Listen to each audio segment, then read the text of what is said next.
What's up, Wise Flyers? David here. Today we're talking about the 5 cashback credit card mistakes that you need to avoid. One of the biggest mistakes that cashback credit card holders make is not making the most out of those rewards. I came across a really interesting survey done by TD Bank that 56% of Americans use cashback credit cards as their primary card, but only 20% of those cashback card holders only use the rewards. That means 20% are getting these cashback credit cards for its benefits, but not maximizing them. In this video, we're gonna go over the 5 common mistakes that most people make with cashback credit cards. And if you're serious about maximizing the value out of your cashback credit cards, make sure you listen to all 5 of these mistakes so you don't lose any money out of your pocket. The first mistake that people make with cashback credit cards is not picking the right card that fits their lifestyle. So there are so many different cashback credit cards, and I've covered most of them, which I'll go over later on in the video.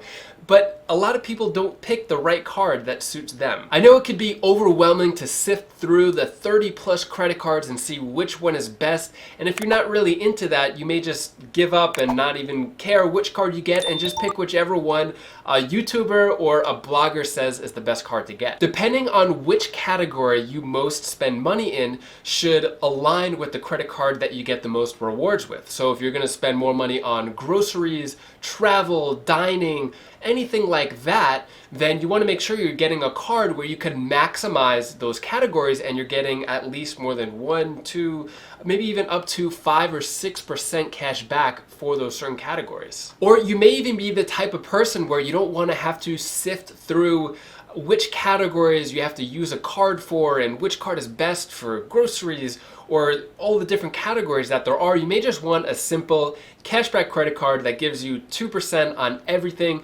If that's you, then I recommend the Citi Double Cash card because it'll give you 2% on everything. You don't have to worry about which category will give you the most benefits. It's just 2% on everything. You get 1% cash back for the purchase and you get another 1% cash back every time you pay off the bill. So if you're the type of person and you don't want to deal with the headaches of all the different categories, then the Citi Double Cash is for you. But if you really want to max out your categories and get more than 2% cash back, then I'll give you some tips later on in the video of which cards you should go for. The next mistake is not using rebate coupons or shopping portals to get the most out of your cashback credit card purchases. If you make purchases online at places like Amazon or Walmart or Target online, you could still get a lot more cash back in addition to your cashback credit card. Before I make any purchase online, I always look for a coupon code for that website. So a site that I really like is retailmenot.com.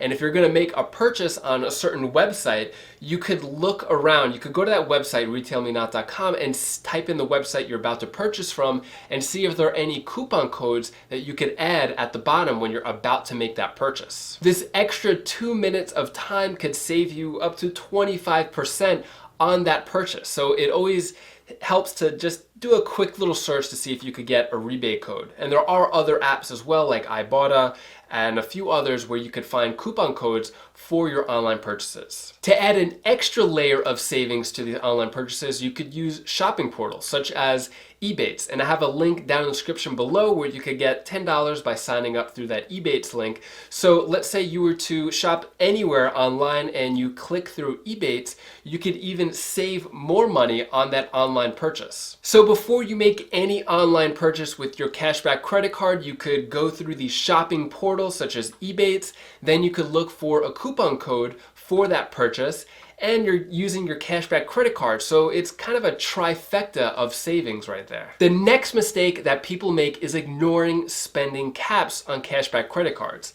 So some cards cap spending limits for cashback rewards. After you hit that cap, you could still earn cash back, but it's at a much lower rate. Usually goes back down to 1% cash back. And if you hit that cap and the rate goes back down to 1%, then you're losing, because if you're only getting 1% cash back or 1 point per dollar on your everyday purchases, purchases you would normally make on a regular basis, then you're losing. You want to always make sure you're getting at least 2% cash back or more for your everyday purchases. So if you do hit the spending cap to earn the maximum amount of rewards, the best thing to do here is to have another credit card, a backup, to make sure that you're still getting more than 1% cash back on your purchases. For example, the American Express Blue Cash Preferred Card earns 6% cash back at grocery stores, US supermarkets, but it's only up until $6,000 for the year. 6% cash back is really high,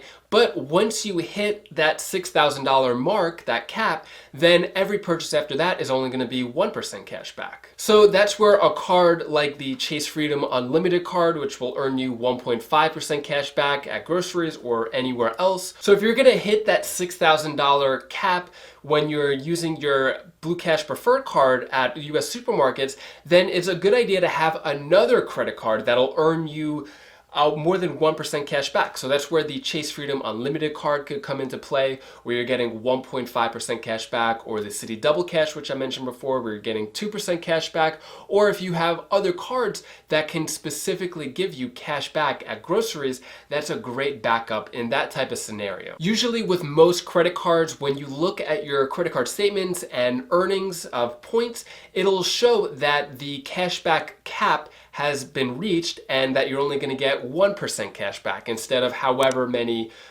points or cash back you were going to get for your original purchases. So pay attention to the spending cap and make sure that you're always going to get more than 1% cash back. The next mistake that most people make with cashback credit cards or credit cards in general is carrying a balance on those credit cards. I think the general mindset towards credit cards in America is to spend money that you don't have and then eventually pay it back later, pay interest.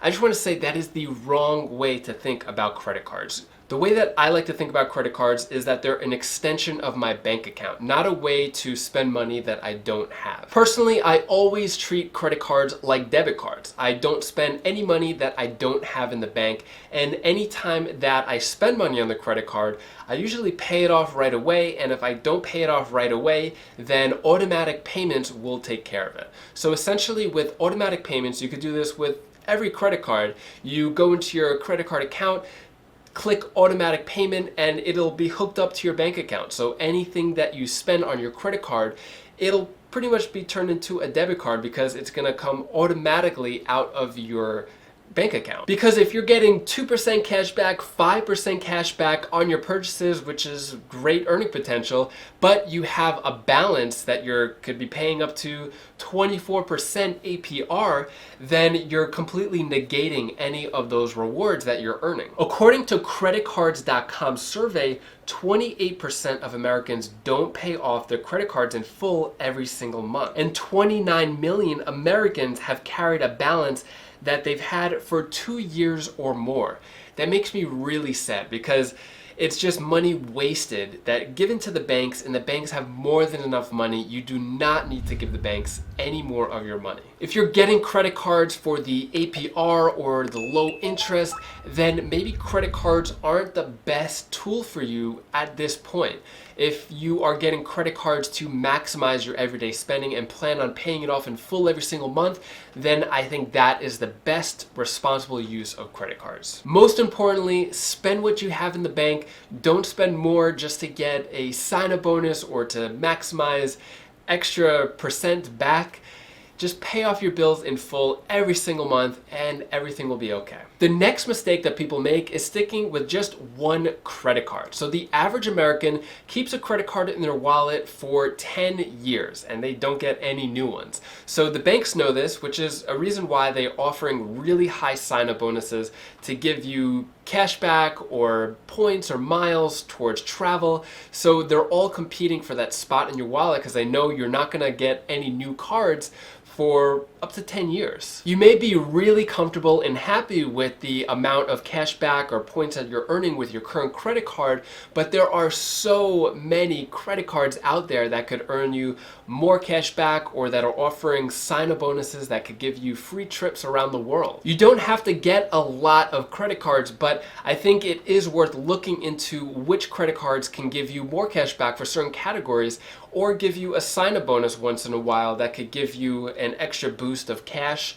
in your wallet, or give you extra points for a future trip if you like traveling. If you want to get free hotel nights or get free flights to Europe or anywhere else in the world. If you're scared or nervous about getting multiple credit cards and not sure what it'll do to your credit score, I have a video right over here that shows my exact credit score of what happened to it after opening 45 credit cards. I think you might be a little surprised. You could click that link over there.